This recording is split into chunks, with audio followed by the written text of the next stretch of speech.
Gente, bem-vindo em este segmento de moda. Dia mais 13 para Mr. and Miss Exclusive. Você pode ter vista arriba nos jumpsuit de ave, mas nossa tour na ball blow, com perla, começa a ficar um pouco olhada.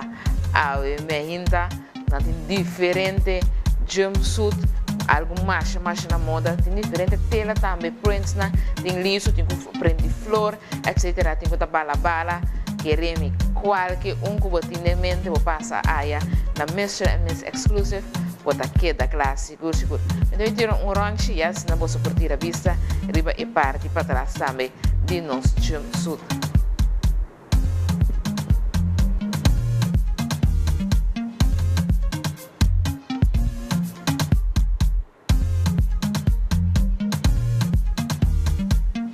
E aí nós sacamos jumpsuit blow com perla, tanto renchoreia, cadena, armband, tudo de Mr. and Miss Exclusive. Na coleção de perla tá mais grande, pero qualquer outro acessório que você está buscando, e fleco não está na moda agora aqui, cadena não tem stench, etc. Se você algo mais elegante, sempre vou passar aí na Mr.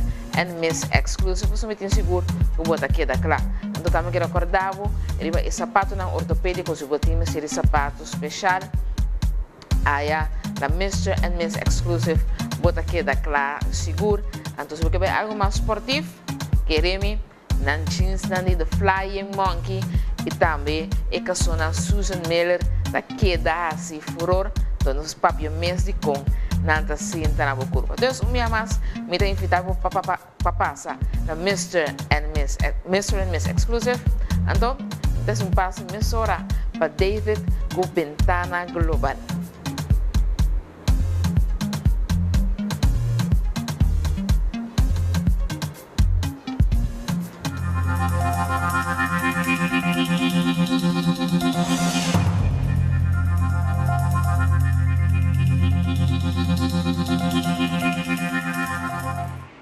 E televidente, nós temos um segmento de Ventana Global e agora nós vamos para algo interessante, algo que o nosso tempo mais gente pues está seguindo e também mais interessante e great de mira pues nos parlamentários também haya de mira papiano pues de United Nations Naciones Unidas pues está el punto central camina pues dar toma tópico nan general rond mundo camina líder nan pues também topa e papia de situação nan opibia de pobreza de guerra de diferentes coisas nan parte nan financeiro também de diferentes países, parte de inclusão financeira, hopita e tópico nan kutawaro papia aqui nan de forma aqui, tu pues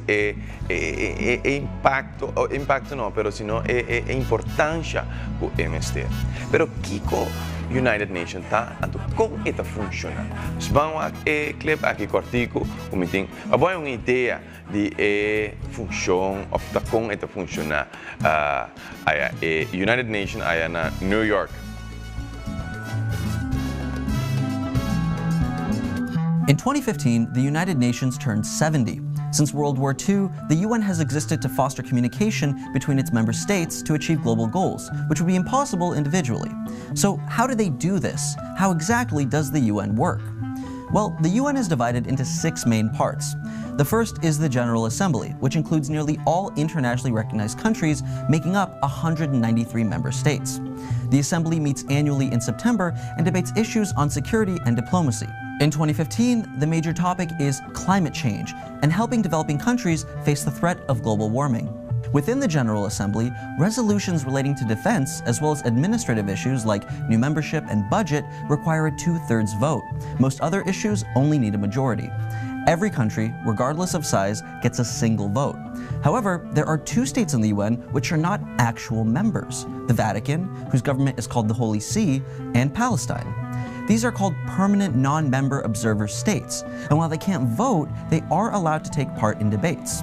The second arm of the UN is the Security Council. It exists to prevent conflict on a large scale, promoting peace through diplomacy or sanctions.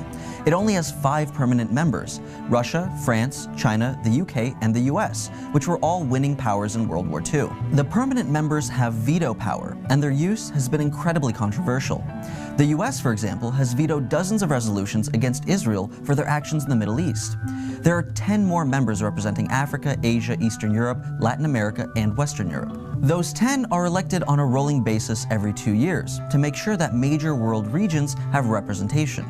The Security Council's resolutions are carried out by the UN's peacekeeping force, which boasts about 100,000 soldiers. One of the most important parts of the UN is the Economic and Social Council, which works to improve standards of living and promote human rights. Most of what the UN actually does is centered around helping developing countries. The Council works with specialized agencies like the World Health Organization and High Commission for Refugees to make that happen. The judicial arm of the UN is the International Court of Justice. This is where international law violations are debated and prosecuted, although countries with significant power can often refuse to comply with their decisions. The fifth arm of the UN is actually not operational. The Trusteeship Council was created in the 1940s to help developing territories and dependencies become independent countries. The council was suspended in 1994 after helping more than 70 countries gain independence. And finally, the Secretariat is essentially the internal administrative workings of the UN. They're the ones who compile reports, communicate between the different councils, and are headed by the UN Secretary General, Ban Ki-moon. Although the UN exists to promote global cooperation, many have criticized the greater influence of the 5 permanent Security Council members. Still, the UN has seen incredible advancement in fighting hunger, poverty, and child mortality. Without communication and cooperation, the world would be considerably worse. Want to get a deep dive into why the UN Security Council has 5 permanent members? Check out Secret Daily's video to find out more. So if the 15-member council passes a substantive resolution... Televidentes, aqui pues tem uma ideia de como essa que nós guardo repartir a reunião não que guardo assim o tópico não que guardo papel mas nós para mim é parte de cambio climatológico estava dinar e mesa na papel over de secretário Ban Ki-moon eigenlijk agora aqui não tem mais só que nós temos outro secretário geral e assim pues funciona. Pero agora que nós vai pues para a história de como essa que começar para que ela começar eigenlijk também. Vamos lá. This international organization is committed to world peace and safety. Welcome to WatchMojo.com, and today we'll be learning more about the history of the United Nations. Prior to the establishment of the United Nations, the League of Nations was responsible for maintaining world peace. However, after World War II erupted, the League was deemed ineffectual, and the idea for the United Nations was born in 1943. February 1945. President Roosevelt journeys to Yalta to meet with Soviet Premier Joseph Stalin and British Prime Minister Winston Churchill. They discuss the fate of Europe when Germany is defeated. Stalin promises to participate in the formation of a new world organization, the United Nations. The title United Nations was first used by President Franklin Delano Roosevelt as a description for the Allied forces of the Second World War. In April of 1945, the representatives from 50 countries convened in San Francisco to draft the United Nations Charter. Called the United Nations Conference on International Organization, this event was where the charter was signed. On October 24, 1945, it was ratified, and this marks the day the UN was officially born. At its inception, 51 countries were represented, and that number has swelled to almost 200. The organization is charged with upholding international laws and human rights, as well as ensuring worldwide security, economic development, and social advancement. It is separated into a number of administrative divisions that deal with specific subjects. A few examples include the General Assembly, Security Council, World Health Organization, and the United Nations Children's Fund. Throughout its history, the United Nations has handled a number of international incidents and fulfilled its commitments in a variety of ways. The group's first resolution came in 1946, when it called for the elimination of nuclear weapons. It also stepped in when North Korean forces invaded South Korea in 1950, as well as during the Suez Crisis of 1956.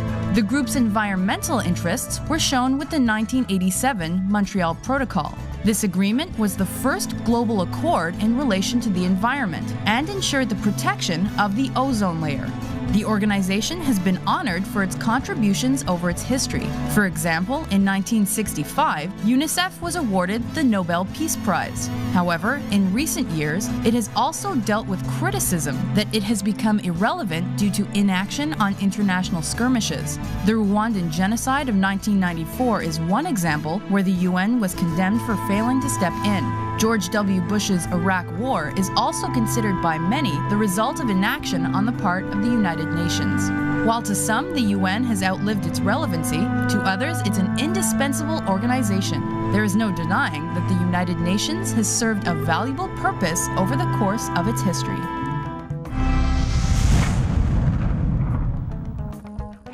Pues aquí pues una idea de más o menos con United Nations Atlanta. Para Kiko el Atlanta también nos puede comprender también que esa aquí está una forma para evitar naturalmente desastres pues rond el mundo y de forma también pues para botar cabeza junto y de forma aquí y con otro país junto pues por evitar de caso aqui pues guerra e diferentes coisas que por acordo ocasionar pues rond o mundo nos por atender pues pero depois da guerra mundial pues essa aqui pues Atlanta então com adune pues o nome de United Nations pues interessante, cortico naturalmente, poi tengo bai hobby mas di per portende aqui que tutto è topico na kunanta pa per sotto differente tipo di topico na waro papia den riunione aqui.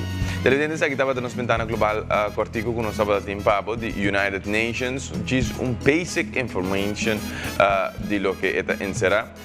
Otra semana sin otro más ventana global para informar pues de lo que está sucediendo en el mundo y también tópico interesante. Nos vemos en breve comercial y un chiste, no se ve.